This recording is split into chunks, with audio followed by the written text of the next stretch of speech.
നമസ്കാരം.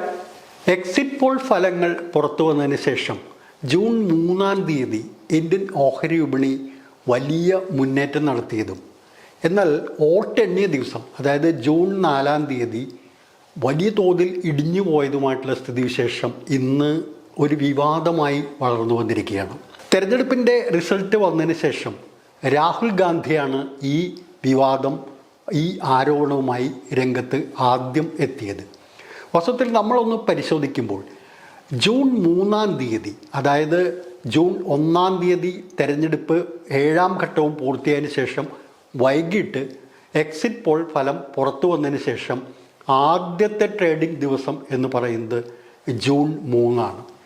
അന്ന് ഏറ്റവും പ്രധാനപ്പെട്ട ഓഹരി സൂചികയായിട്ടുള്ള നിഫ്റ്റി 3.25%, അതായത് 733 പോയിൻ്റ് കുതിച്ചുയർന്ന് സർവകാല റെക്കോർഡ് തലത്തിലേക്ക് ഉയരുകയുണ്ടായി.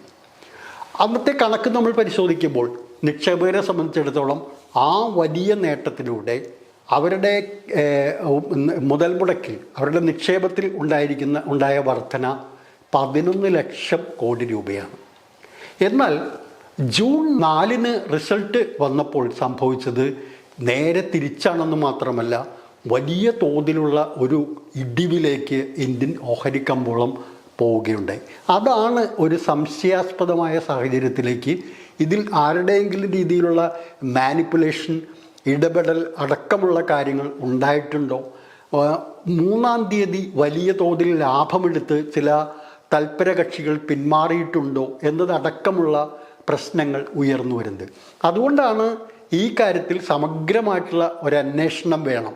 ഇത് ആസൂത്രിതമായി നടന്ന ഒരു കളിയാണോ, ഇന്ത്യയിലെ നിക്ഷേപകരെ കബളിപ്പിക്കുന്ന രീതിയിലേക്ക് ഇന്ത്യൻ ഓഹരി വിപണിയെ ഉപയോഗിച്ച് കോടിക്കണക്കിന് രൂപ ചോർത്തിയെടുത്ത് കൊണ്ടുപോയതാണോ എന്നതടക്കമുള്ള ആരോപണങ്ങൾ, സംശയങ്ങൾ ഉയർന്നു വരുന്ന സാഹചര്യത്തിൽ ഇതിനെക്കുറിച്ച് വിശദമായ അന്വേഷണം നടത്തി സത്യാവസ്ഥ പുറത്തു വരേണ്ടതുണ്ട്. യഥാർത്ഥത്തിൽ നമ്മൾ പരിശോധിക്കുമ്പോൾ ജൂൺ 3-ാം തീയതി മാർക്കറ്റ് ഉയരുന്നതിനുള്ള പ്രധാനപ്പെട്ട കാരണം എന്ന് പറയുന്നത് 1-ാം തീയതി വൈകിട്ട് വന്ന എക്സിറ്റ് പോളാണ്.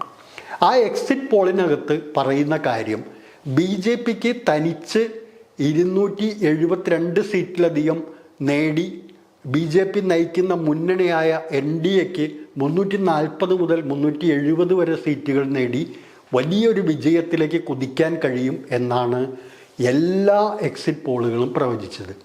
അങ്ങനെ അത്തരത്തിലൊരു എക്സിറ്റ് പോള് ഉണ്ടായ സാഹചര്യം എന്താണ്? വാസ്തവത്തിൽ എക്സിറ്റ് പോളിനെ ആകെ അട്ടിമറിച്ചുകൊണ്ടുള്ള നേരെ തിരിച്ചുള്ള ഫലമാണ് ജൂൺ 4-ാം തീയതി ഉണ്ടായത്.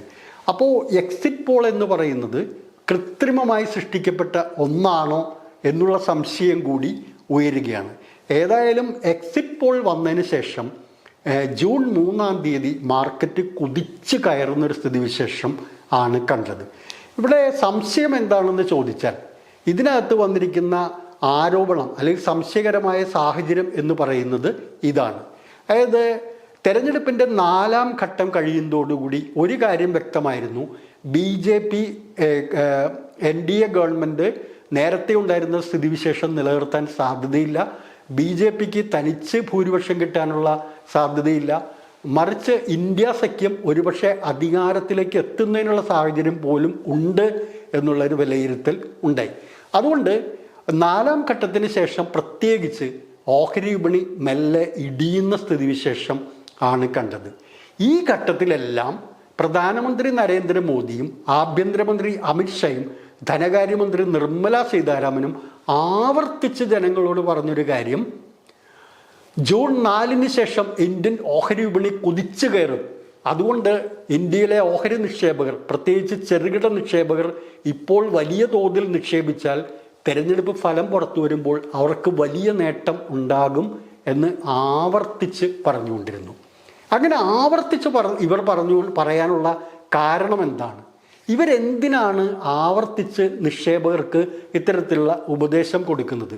ഒരുപക്ഷെ ലോക ചരിത്രത്തിൽ തന്നെ ലോകത്ത് ഒരു രാജ്യത്തും പ്രധാനമന്ത്രിയോ ആഭ്യന്തരമന്ത്രിയോ ധനമന്ത്രിയോ നേരിട്ട് നിങ്ങൾക്ക് ഇപ്പോൾ ഓഹരിയിൽ നിക്ഷേപിക്കാൻ പറ്റിയ സമയമാണ്, വലിയ നേട്ടം നിങ്ങൾക്ക് കിട്ടും എന്ന് പറയുന്നൊരു സാഹചര്യം ഇല്ല എന്ന് നമുക്ക് കാണാം. കാരണം അത് അവരുടെ ജോലിയല്ല.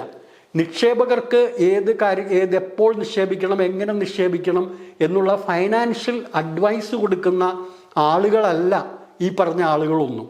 പക്ഷേ എന്നാൽ അവരുടെ അവർക്ക് നിശ്ചിതമായിരിക്കുന്ന ചില പെരുമാറ്റ രീതികളിൽ നിന്ന് മാറി ഓഹരി വിപണിയിൽ ഇപ്പോൾ നിക്ഷേപിക്കൂ, നിങ്ങൾക്ക് വലിയ നേട്ടം കൊയ്തുകൊണ്ട് പോകാം എന്നവർ പറഞ്ഞുകൊണ്ടിരുന്നു. അങ്ങനെ പറഞ്ഞുകൊണ്ടിരിക്കുന്ന ഒരു സാഹചര്യത്തിലാണ് ജൂൺ 1-ാം തീയതി ഈ പറഞ്ഞ തികച്ചും തെറ്റായിട്ടുള്ള, തികച്ചും അബദ്ധജടിലമായ, വാസ്തവവിരുദ്ധമായ ഒരു എക്സിറ്റ് പോൾ ഫലം പുറത്തു വരുന്നത്.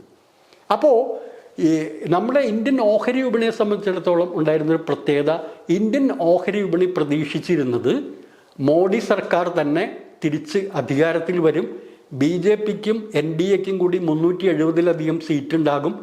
അങ്ങനെ സംഭവിക്കുന്നില്ലെങ്കിൽ ഇന്ത്യൻ ഓഹരി വിപണി തകർന്നടിയും. ഇന്ത്യ സഖ്യം അധികാരത്തിലേക്ക് വരികയാണെങ്കിൽ ഇന്ത്യൻ ഓഹരി വിപണി തകർന്നടിയും എന്നുള്ളൊരു വിശ്വാസമുണ്ടായിരുന്നു. ഒപ്പം തന്നെ മറ്റൊരു കാര്യം കൂടി ഉണ്ടായിരുന്നു.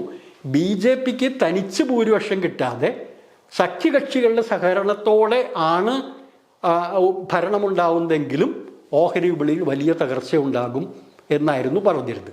എന്നാൽ ഇതിനെ മറികടക്കുന്നതിന് വേണ്ടി എക്സിറ്റ് പോളിനെ ഉപയോഗപ്പെടുത്തിക്കൊണ്ട് പ്ലാൻഡായിട്ട്, ആസൂത്രിതമായിട്ട് തന്നെ തെരഞ്ഞെടുപ്പ് ഫലം BJPക്ക് വലിയ തോതിൽ അനുകൂലമാകും, 370-ലധികം സീറ്റുകൾ അവർ നേടി അധികാരത്തിൽ വരും എന്നുള്ള ഒരു എക്സിറ്റ് പോൾ പ്രചരിപ്പിക്കുകയാണ് ഉണ്ടായത്.